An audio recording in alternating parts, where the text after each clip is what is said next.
Very good evening to all of you, bachos. So this session is going to be conducted on Unacademy special class, and it's a very special session where we will be discussing how can you earn a 7-digit salary through Gate. So first of all, let's wait for a few people to join. Then we are going to start this session. Okay. So in this session, what we are going to do is I'm going to talk about how can you become successful and how can Gate actually help you achieve this. Because see, I myself have been through Gate and I have gained a lot through this examination. So I would like to share my experience with you all and a few tips how you also can follow the same and you also can become successful through Gate. But before we start, let me introduce myself. My name is Ankit Goel. I got All India Rank 1 twice in GATE in 2014 and 2018. I was awarded gold medal by President of India in the year 2013 when I graduated from IIT. And currently I am working as a AVP at an academy for the GATE department, that is Associate Vice President. अब देखो यार, मेरे सभी student तो ये सारी बातें जानते हैं, लेकिन व्हाट आई से मैटर्स द मोस्ट इज कि आप लोग ये चीज जान लो बेटा कि till the very end I am going to be with you guys. No matter what it takes, we are going to crack it together, we are going to become successful together. तो आपके साथ मैं हमेशा खड़ा रहने वाला हूं, जब भी आपको जरूरत पड़ेगी I will always be there. ठीक है. और देखो यार, मेरी अगर आपको अदर स्पेशल क्लासेस देखनी है तो इस लिंक पे आपको मिलेंगी bit.ly/ankit ESE. लास्ट 2 इयर्स के अंदर मैंने जितनी भी फ्री स्पेशल क्लासेस ली हैं सब यहाँ पे अवेलेबल है. यहाँ बहुत सारे सब्जेक्ट्स के PYQs हैं और कुछ सब्जेक्ट्स के प्रैक्टिस क्वेश्चंस भी हैं. तो आप लोगों को प्रैक्टिस के लिए काफी सारा कंटेंट था. तो जैसे कि मैं कॉलेज जाता था तो ये मान लो 8 AM to 6 PM तो कॉलेज में चला जाता था. अब यार इसके बाद मुझे तैयारी करनी होती थी. अब भाई पोस्ट 6 PM आप ये मान लो 7 PM से अगर मैं तैयारी करने बैठता हूं तो मैं क्या कर पाऊंगा? सोचने वाली बात है. मैं कोई वीडियो लेक्चर्स नहीं देख सकता, मैं कोई बहुत ज्यादा स्टैंडर्ड बुक नहीं पढ़ सकता. तो मैं यहाँ पे क्या करता था, मैं थोड़ा ना कंसाइज वे में थ्योरी कवर किया करता था.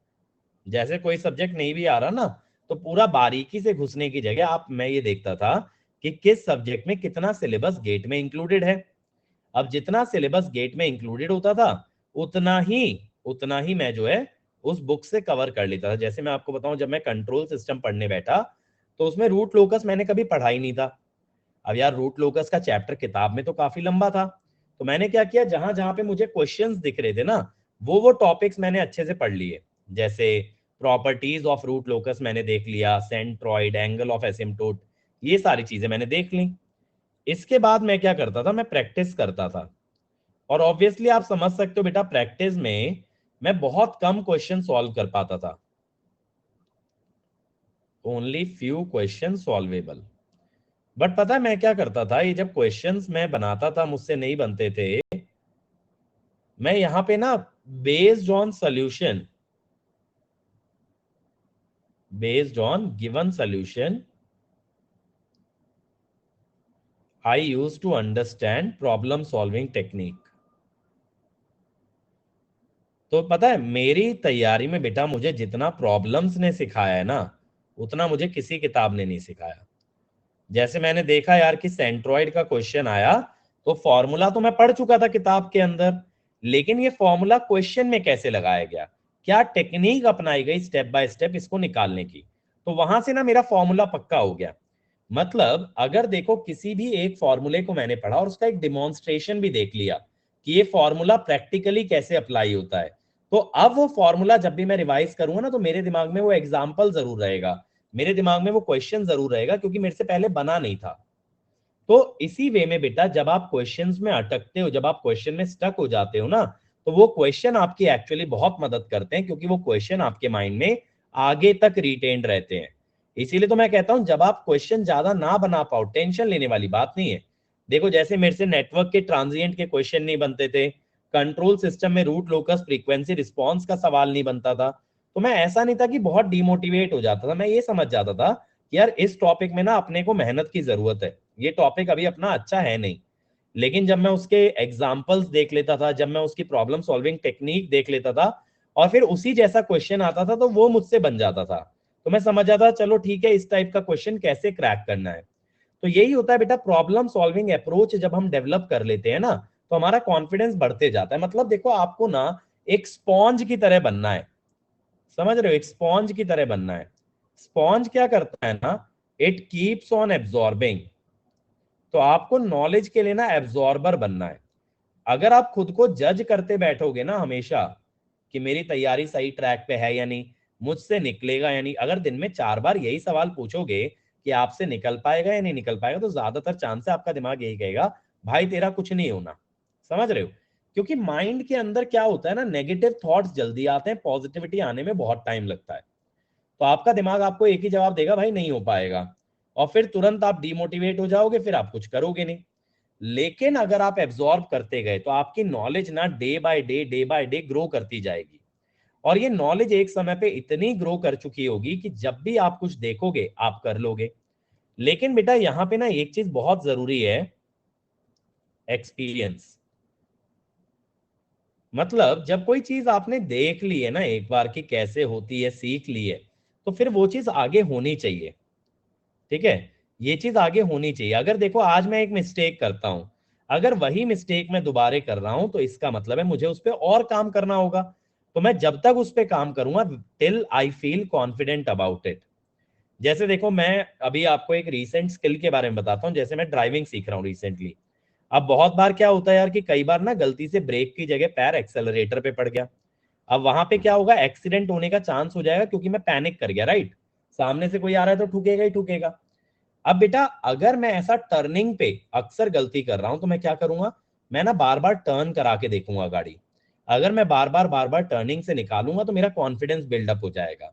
सेम वे में अगर मान लो किसी एक पर्टिकुलर कॉन्सेप्ट के क्वेश्चन आपसे गलत हो रहे हैं, लेट अस से नेटवर्क के ट्रांजिएंट के क्वेश्चन आपसे गलत हो रहे हैं, तो आप क्या करो, ट्रांजिएंट के और क्वेश्चन बनाओ। तब तक बनाओ जब तक वो गलती रिमूव ना हो जाए, तब तक बनाओ जब तक आपको उसके अंदर कॉन्फिडेंस ना आ जाए। तो देन इन दैट केस आगे जब कभी उसके जैसा क्वेश्चन आएगा तो आपसे दोबारा गलती नहीं होगी। यही तो एक्सपीरियंस होता है बेटा। एक्सपीरियंस क्या होता है, लर्निंग फ्रॉम योर मिस्टेक्स। आपको अपनी वीकनेसेस कवर अप करनी है। अब अभिषेक कह रहे हैं sir, consistency and discipline is the biggest challenge, what should I tell myself. देखो अभिषेक, एक चीज है यार, अगर आप किसी चीज को एज अ चैलेंज ले लो, समझ रहे हो, जैसे आपके दोस्त अगर कभी आपको कह दे भाई तेरे से तो ये होगा ही नहीं, तेरे बस की नहीं है, तो ईगो पे लग जाती है ना, लग जाती है, राइट।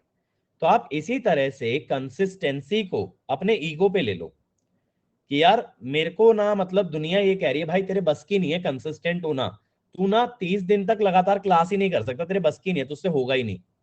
तो जब आपने इसको एज अ चैलेंज उठा लिया, तो ये जो आपकी ईगो है ना, ये आपको इस चैलेंज को पूरा करने में मदद करेगी। क्यों? क्योंकि अब आपने ये कह दिया अपने आप से, मतलब एक तरह से ना अपने आप के लिए चैलेंज सेट कर दो, अगर मैं 30 दिन लगातार क्लास नहीं कर पाया तो मैं किसी काम का नहीं। अब भाई जब चैलेंज ले लिया तो ले लिया, अब तो चैलेंज पूरा होके रहेगा। तो कंसिस्टेंसी और बीइंग रेगुलर एक ऐसी हैबिट है, अगर आप 15 दिन 20 दिन भी कंसिस्टेंट हो गए ना, तो आगे दिक्कत नहीं आनी। ये हैबिट एस्टैब्लिश करने में दिक्कत होती है, लेकिन इसको फॉलो करने में कभी दिक्कत नहीं होती है। तो देखो, बात यह आती है कि सक्सेसफुल इंसान कोई कैसे बनता है। ठीक है, पहले तो देखो यार, अगर मैं सक्सेस की बात करूं, सक्सेस को कैसे कैसे किस किस प्रोस्पेक्ट में डिफाइन कर सकते हो। सक्सेस क्या होगी आपकी लाइफ में, हैविंग sufficient resources, मतलब इन terms of money, in terms of any kind of resource, आपकी लाइफ में अगर सफिशिएंट रिसोर्स हैं, तो that is one of the aspects. जैसे क्या होता है, कई बार हम लोग फाइनेंशियली लैकिंग होते हैं, तो हमें किसी भी चीज की जरूरत होती है तो हम 10 बार सोचते हैं, राइट। तो that is something that you would not want to have. मतलब आप लोग नहीं चाहोगे ना आपकी लाइफ में ऐसा हो कि यार आप मार्केट गए हो, सपोज आपको एक कंप्यूटर ही लेना है, भैया थोड़ा सस्ते में दिखा दो, थोड़ा कम प्रोसेसर वाला दिखा दो। What you would want is कि अगर आपको अपने काम के लिए एक कंप्यूटर चाहिए, तो you can by the best possible computer, right. तो आप ऐसा चाहोगे, इस तरह की लाइफ चाहोगे। अगर आप एक गाड़ी खरीदने जा रहे हो तो आप एक अच्छी गाड़ी खरीद पाओ। अब ये तो नहीं कहूंगा भाई जैगुआर उठा लाए, वो एक अलग चीज हो गई, वो एक अलग रहीसी हो गई, बट हाँ, एक ऐसी गाड़ी जो कि आपके स्टैंडर्ड को सूट करती है, आपकी फैमिली को खुश रख सकती है, इस तरह की गाड़ी आपने खरीद ली। तो आपके पास ना लाइफ में अगर सफिशिएंट रिसोर्स है जो कि आपके खर्चे पूरे कर सकता है या आपको एक सेटिस्फैक्ट्री लाइफ दे सकता है। सेकेंडली बेटा, बीइंग हैप्पी, खुश होना बहुत जरूरी है। देखो, कहते हैं ना, money can not buy happiness. वो कुछ हद तक सही है, पूरा तो नहीं मैं बोलूंगा, लेकिन हाँ कुछ हद तक सही है। अब जैसे देखो यार, लाइफ के अंदर हो सकता है बहुत सारे फैमिली इश्यूज हो, लाइफ के अंदर हो सकता है आपके साथ कोई हेल्थ इशू हो, तो इन सब चीजों को ओवरकम करना भी सक्सेस का एक पार्ट है। क्योंकि यार देखो, अगर पैसा बहुत कमा रहे हो लेकिन मेंटली आप एकदम ट्रॉमेटाइज्ड हो, मेंटली आपकी ना एकदम वाट लगी पड़ी है, तो उस सक्सेस का कोई फायदा नहीं ना, उस पैसे का कोई फायदा नहीं। थोड़ा सा पीसफुल लाइफ तो अपने को चाहिए ना, पीसफुल लाइफ चाहिए। थर्डली भाई, वर्क लाइफ बैलेंस।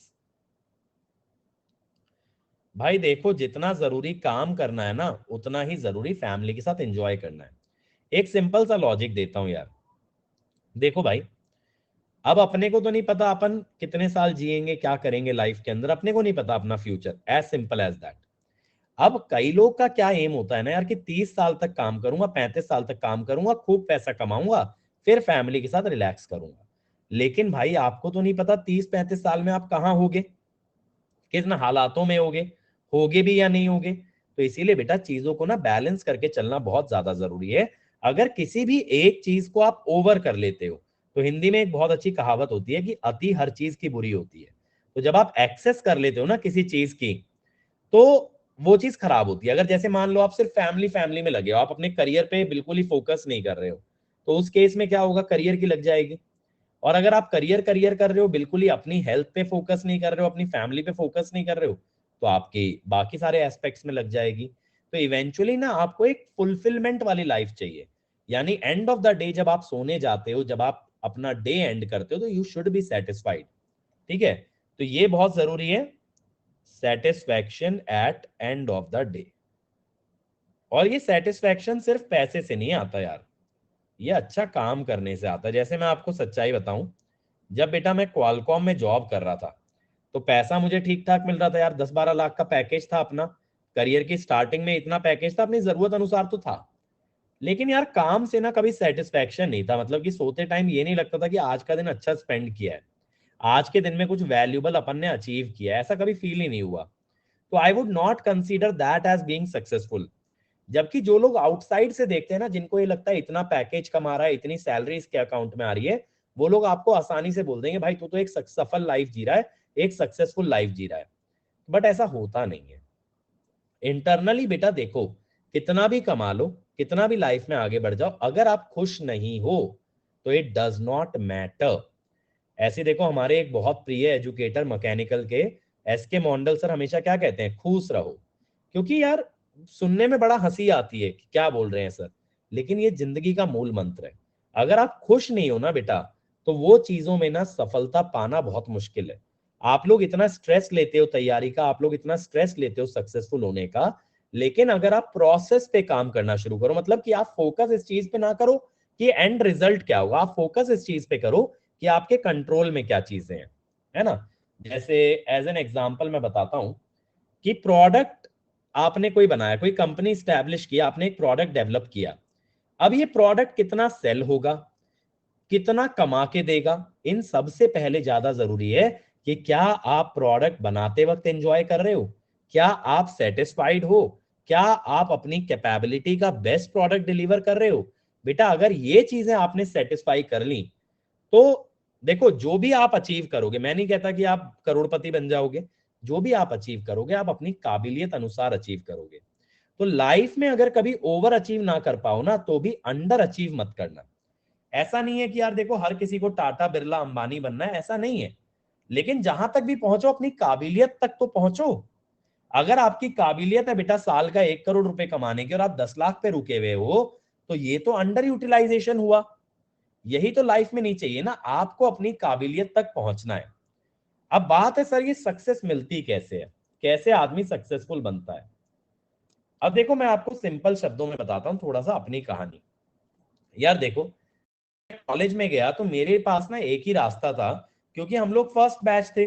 तो मेरे को तो गारंटी नहीं थी ना यार मेरी प्लेसमेंट होगी या नहीं होगी, कोई सीनियर था नहीं, आज तक किसी की प्लेसमेंट नहीं हुई। सीनियर तो छोड़ो, रिसोर्सेज तो छोड़ो, टीचर ही 4 थे पूरे कॉलेज के अंदर, तो भाई क्या गारंटी है प्लेसमेंट हो जाएगी।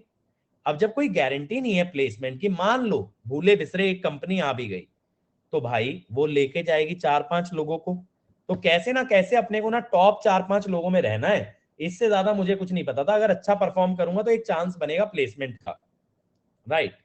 तो मैंने क्या किया बेटा, मैंने ना फोकस करना शुरू किया academics, focus on academic performance. तब तक गेट वगैरह कोई चीज बीच में नहीं थी, सही बताऊं, शुरू के फर्स्ट 2 इयर्स में ना, तो यहाँ पे no focus on GATE, GATE तो कहीं पिक्चर में ही नहीं था। अब क्या हुआ बेटा, मुझे ना 3rd ईयर में आके पता चला कि गेट नामक एक एग्जाम होता है जिसको देने से आपको सरकारी कंपनी नौकरी दे सकती है। अब ये तो चीज ऐसी समझ आई कि भैया मेरिट बेसिस है, इसमें ना तो सीनियर की जरूरत है ना तो कॉलेज के सपोर्ट की जरूरत है, ये तो मेरिट है, अगर एग्जाम निकाला तो नौकरी मिलेगी, नहीं निकाला तो नहीं मिलेगी। तो 3rd ईयर से मैंने ना गेट पे फोकस करना शुरू किया, ठीक है। अब कॉलेज के साथ बेटा टाइम कंस्ट्रेंट तो हमेशा से था, टाइम कंस्ट्रेंट था, लिमिटेड रिसोर्सेज थे, मेरे पास बहुत सारी किताबें या बहुत सारे लेक्चर्स तो नहीं थे। उस समय तक यार वीडियो लेक्चर्स का जमाना भी कुछ खास था नहीं। और क्या है कि देखो यार, फाइनेंशियल कंस्ट्रेंट भी था, मेरे पापा की इतनी सैलरी नहीं थी कि मैं किसी बढ़िया कोचिंग में जा पाऊं, ठीक है। और यार गेट की कोचिंग दिलवाने के लिए लोन थोड़ी ना कोई लेता है, ये भी था। अब इन सब चक्करों में मैंने क्या किया बेटा, जो भी रिसोर्सेज थे उनका ऑप्टिमम यूज किया मैंने। तो मेरे पास जब बहुत ज्यादा रिसोर्स नहीं थे तो मेरे लिए टेंशन कम हो गई ना, तो मैंने फोकस किस बात पे किया, ऑप्टिमल यूजेज ऑफ रिसोर्सेज। जैसे अपने लाइब्रेरी से कोई किताब लेके आया, एक ही किताब एक सब्जेक्ट के लिए रेफर की, 4-4 किताबों के पीछे नहीं भागा, ठीक है। अब जैसे यहाँ पे 1 बुक पर सब्जेक्ट हो गई मेरी, लिमिटेड प्रैक्टिस क्वेश्चन थे मेरे पास, उन्हीं से मुझे सीखना था। एक कनोडिया नाम की किताब खरीद रखी थी सिर्फ प्रैक्टिस के लिए। तो पता है मेरे साथ क्या हुआ ना बेटा, मैंने ना यहाँ पे फोमो को भगा दिया, फोमो को मैंने पूरी तरह से डिलीट कर दिया। क्या होता है मैक्सिमम बच्चों के अंदर ना, FOMO, fear of missing out.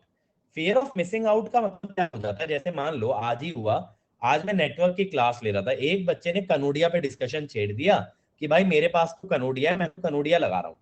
अब सारे के सारे क्या लग गए ना, उसके पीछे लग गए कि भाई हमको भी दे दे कनोडिया, हमको भेज दे, टेलीग्राम पे भेज दे, व्हाट्सएप पे भेज दे, कैसे भी शेयर कर दे।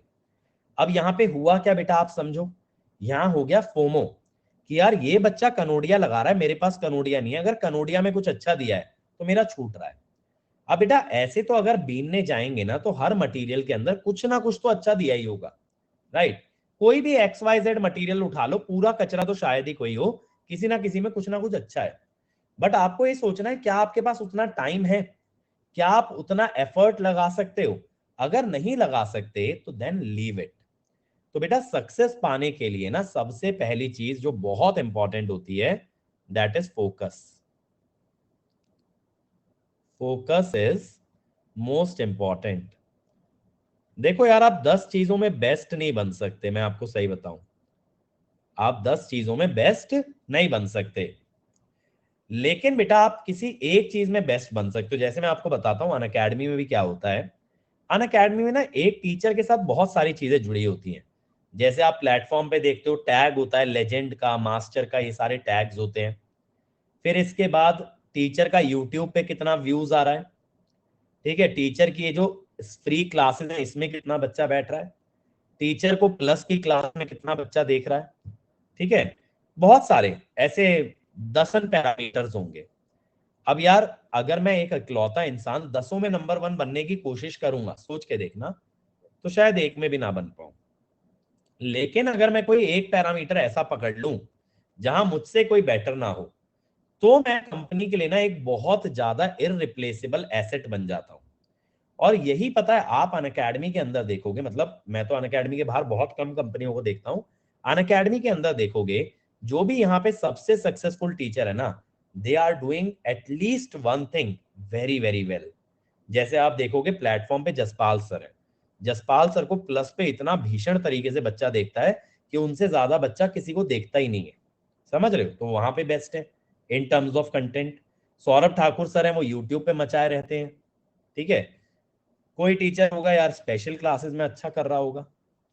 तो हर टीचर जो बहुत पॉपुलर है वो किसी ना किसी एक क्वालिटी की वजह से पॉपुलर है, सारी क्वालिटी किसी में नहीं होती है, सारे पैरामीटर्स में कोई टॉपर नहीं होता है।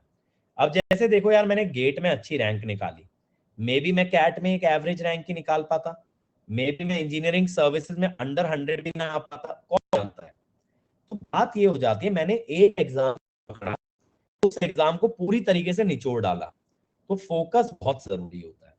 जब हम लोग 10 चीजों पे फोकस करने लगते हैं ना, ये भी अच्छा हो जाए, ये भी अच्छा हो जाए, ये भी, तो सारी चीजों में ना हम एवरेज रह जाते हैं, कोई भी चीज अच्छी नहीं हो पाती है। तो लाइफ में सक्सेसफुल होना है तो कोई एक ऐसी क्वालिटी परफेक्ट कर लो जो जिसमें कि शायद ही तुमसे कोई बेटर हो, अगर चलो हो भी तो तुम टॉप 1% में आते हो, तुम्हें कोई भी कंपनी निकाल ही नहीं सकती, कोई भी कंपनी इस दुनिया में तुम्हें निकाल नहीं सकती। चाहे रिसेशन हो, चाहे दुनिया भर में आग लग जाए, तुम्हारी नौकरी वहीं रहेगी। क्यों रहेगी? क्योंकि भाई तुम उस लेवल पे हो। और जब तुम छोड़ने की बात करोगे ना किसी कंपनी को, या जब तुम स्विच करोगे, तो दूसरी कंपनी बाहें फैला के तुम्हारा इंतजार करेगी, क्योंकि उसे पता है किस कैलिबर का बंदा आ रहा है।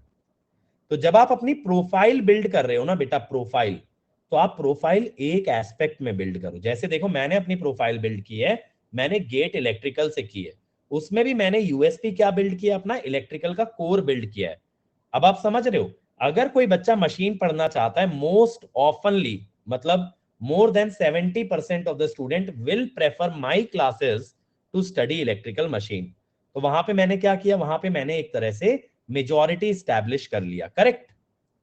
तो अब क्या होता है कि जब कोई भी कोचिंग अगर मशीन पावर सिस्टम इस टाइप के सब्जेक्ट सोचेगा, तो उसके जहन में कहीं ना कहीं एक बार मेरा नाम जरूर आएगा। तो इस टाइप से आपको अपनी ब्रांड क्रिएट करनी होती है ना, इस टाइप से आपको ब्रांड क्रिएट करनी होती है। एक बार आपकी ब्रांड क्रिएट हो गई फोकस से, तो मैं बता रहा हूं आप बहुत एक्सेप्शनल हो जाते हो।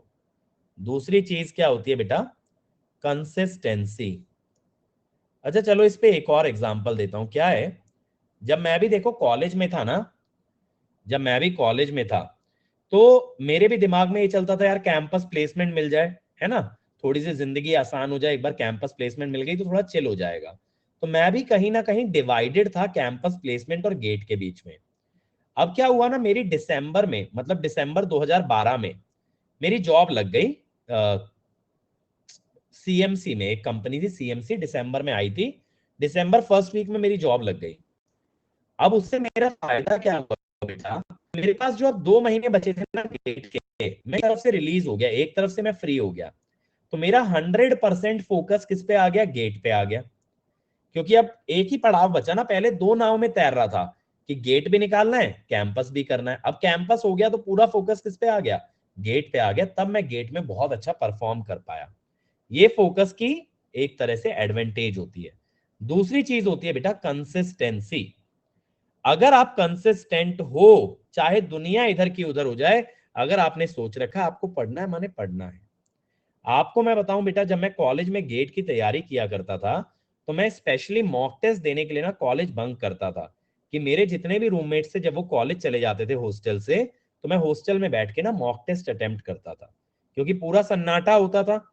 अब पूरा सन्नाटा है तो उसी समय पे मैं फोकस कर पाऊंगा। अगर लोग देखो, मेरा कमरा जो था ना, मुझे रूम अलॉटेड नहीं था, हम 2 BHK के फ्लैट में हॉल में रहते थे, मैं और मेरा दोस्त। अब हम हॉल में है तो बेटा कोई भी किसी भी रूम में जाएगा तो दरवाजा खोल के जाएगा, राइट। अब बार बार दरवाजा खोलेगा, आएगा जाएगा, तो डिस्ट्रैक्शन तो होगा, फोकस करके सवाल तो नहीं बनेगा, खास करके टेस्ट तो नहीं दिया जाएगा। तो अपना यही रहता था भाई कि कॉलेज बंक किया और फुल तरीके से टेस्ट दे रहे हैं।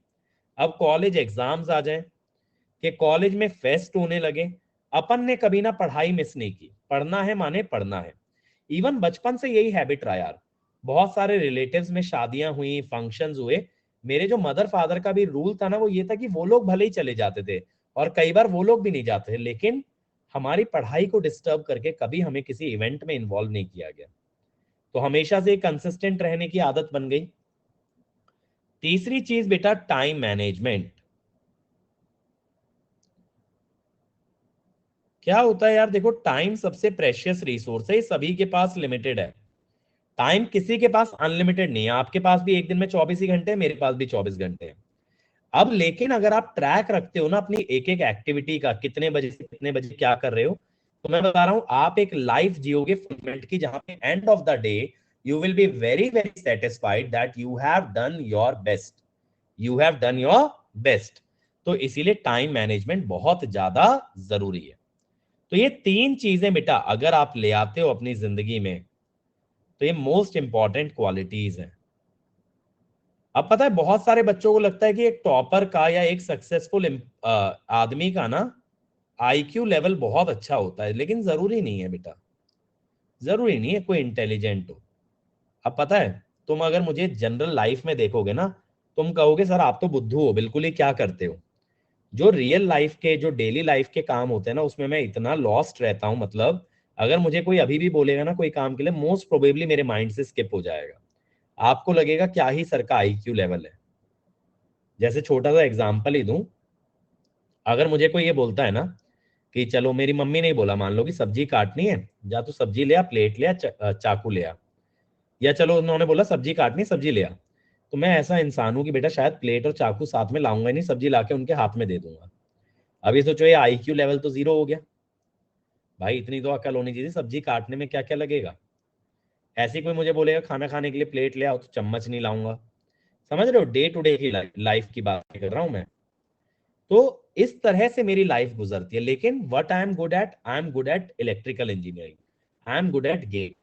तो बेटा जो टॉपर और सक्सेसफुल पीपल होते हैं ना, doesn't necessarily mean they are always very intelligent, they are always better than the others, no. But एक चीज में वो बाकियों से कहीं बेहतर होते हैं, एक चीज में, सब में नहीं। ठीक है। अगर आप अंकित गोयल को देखोगे ना, अंकित गोयल गेट में सबसे आगे है, लेकिन लाइफ में शायद लास्ट में से सबसे आगे है। समझ रहे हो। तो ओवरऑल अगर आप देखोगे, I am not a very clever, intelligent, very very smart person, but in terms of GATE I am everything that anybody wants to be. तो ये क्वालिटी होती है एक सक्सेसफुल इंसान की। अब सर हम 7 डिजिट पैकेज कैसे पा सकते हैं, देखो क्या क्या फील्ड हो सकती है। अगर आप पीएसयू में जाते हो गेट के थ्रू, तो आपको 15 से 20 लाख का पैकेज मिलता है। तो आप मान सकते हो अप्रोक्सीमेटली 1 से 1.2 लाख पर मंथ। ठीक है, इतना आपका कमाने का पोटेंशियल है। लेकिन इसका ड्रॉबैक क्या है बेटा, स्लो ग्रोथ है। जब तक पीएसयू नहीं आपको प्रमोशन देगी, इंक्रीमेंट देगी, आप कुछ नहीं कर सकते। लैक ऑफ अपॉर्चुनिटी, आप बाहर नहीं जा सकते। और नो स्किल डेवलपमेंट, आपकी स्किल भी डेवलप नहीं होती है। ऐसा नहीं है कि आप बहुत स्मार्ट बन जाओगे, बहुत कुछ सीख जाओगे, पीएसयू में जाके ना एकदम सरकारी अफसर ही हो जाओगे, वो होते हैं ना बाबू लोग, वैसे। अगला है बेटा एमटेक। एमटेक में क्या होता है ना, यहां से आप पैकेज ले सकते हो on an average 20 to 25 lakhs का एवरेज। लेकिन पता है यहां से क्या होगा एमटेक से, आपकी एक तो स्किल डेवलप हो जाएगी, आपका रेज्यूमे बिल्ड हो जाएगा, ग्रोथ बाय स्विचिंग। मान लो 1 साल में आपको दूसरी कंपनी बुला रही है, तो वो आपको अच्छा हाइक दे देगी, 30% वगैरह आपको हाइक दे देगी। और यहाँ पे लर्निंग, लर्निंग एकदम नेक्स्ट लेवल होगी। जितना आप सीखते जाओगे ना, तो काफी अच्छी आपकी लर्निंग हो जाएगी। तो यहां से आप एक अच्छा कमाई कर सकते हो। मतलब अगर आप प्राइवेट सेक्टर में जाते हो ना और स्पेशलाइज हो जाते हो किसी पर्टिकुलर स्किल में, तो आप बेटा 1 करोड़ तक के पैकेज पे भी ग्रेजुअली पहुंच सकते हो, जो कि यहाँ बहुत टफ होगा। इसके अलावा अच्छी रिवॉर्डिंग जॉब होती है बेटा टीचिंग। टीचिंग में आप ये मान के चलो कि आप अगर अच्छे टीचर बन जाते हो तो ग्रेटर देन मतलब कितना आराम से आप 10-15 लाख पर एनम, इससे तो ज्यादा ही खूब आराम से कमा लोगे। इसमें ना कोई अपर बाउंड नहीं है, आपके एक्सपीरियंस के साथ आप अपना पैकेज स्विचिंग के साथ कितना भी बढ़ा सकते हो। इस फील्ड का सबसे बड़ा एडवांटेज क्या है? Use of knowledge. जो नॉलेज आपने गेन की है ना, वो नॉलेज आप यूज कर सकते हो। लेकिन हाँ देखो, रिस्की है ये जॉब, क्योंकि मार्केट का पता नहीं भाई। अगर मार्केट रिड्यूस होगा, नंबर ऑफ स्टूडेंट्स कम होंगे, तो नंबर ऑफ टीचर्स, जॉब्स भी कम होंगे, वैकेंसीज भी कम होंगी।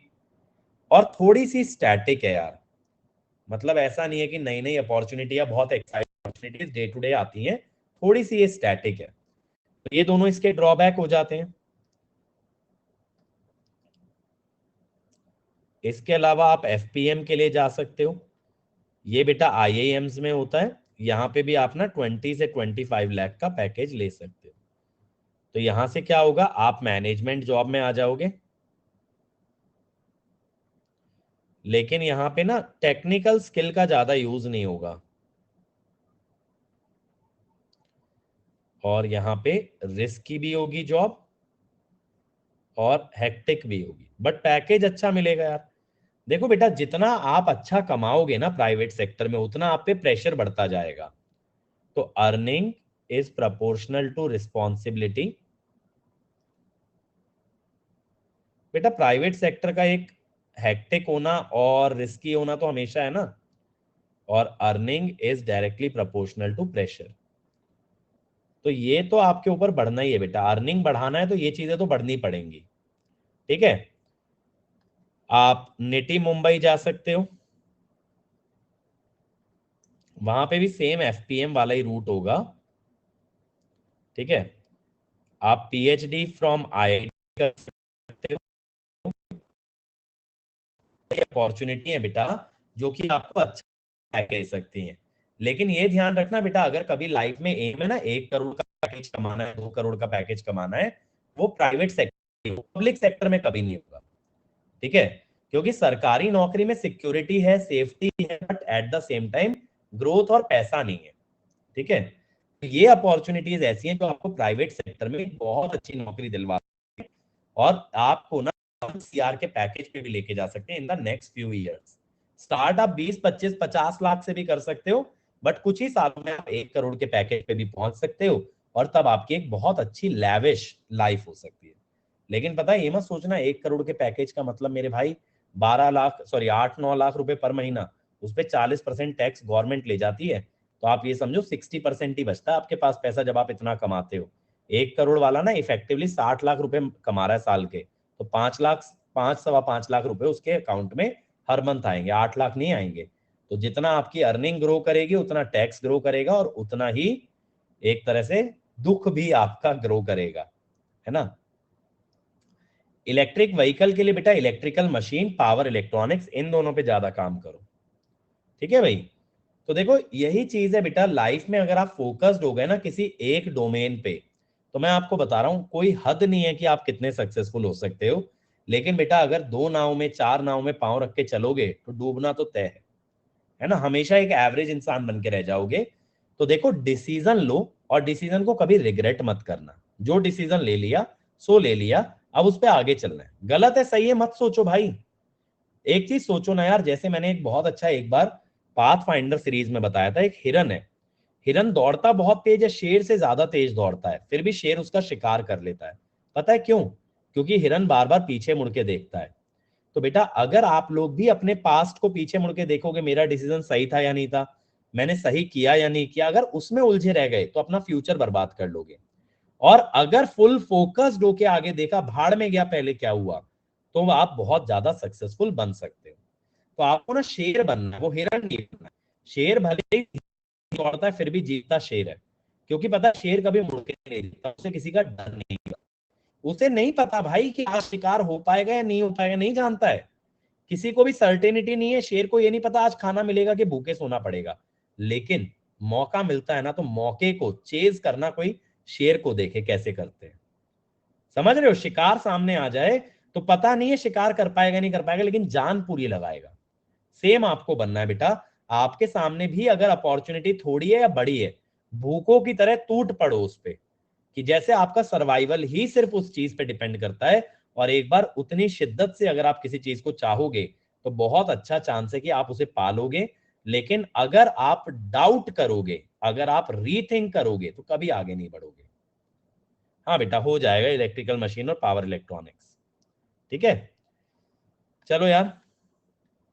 अब देखो, अगर आपको अनअकैडमी ज्वाइन करना है, आज का मैसेज मेरा इतना ही था, तो आप प्लस या आइकॉनिक के लिए जा सकते हो। दोनों में देखो आपको टॉप एजुकेटर मिलते हैं, आपके सारे डाउट भी आंसर होते हैं, चाहे क्लास में टीचर से बात कर लो, चाहे डाउट क्लियरिंग सेशन अटेंड कर लो, चाहे क्वेश्चन की फोटो डाल दो आस्क का डाउट में। हर लेक्चर का पीडीएफ आपको मिलता है, टेस्ट सीरीज आपको मिलती है। बट आइकॉनिक में एक्स्ट्रा क्या है भाई, घर पे फिजिकल नोट्स डिलीवर कराए जाते हैं, एक मेंटर असाइन होता है 1-to-1 मेंटरशिप के लिए, स्टडी प्लानर आपका बनता है, और ओपन हाउस में आप ऑडियो पे भी बात कर सकते हैं।